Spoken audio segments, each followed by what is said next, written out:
ఇంతకాలంగా నేను ఈ స్వర్గంలోనే ఉన్నాను.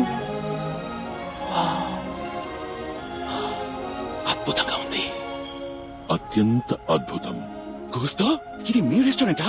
మీ రెస్టారెంట్ కా నన్ను తీసుకొచ్చారు అని నేను భావించుచున్నాను. అవును, ఇది మనం చేరవలసిన చోటు. వస్తున్నా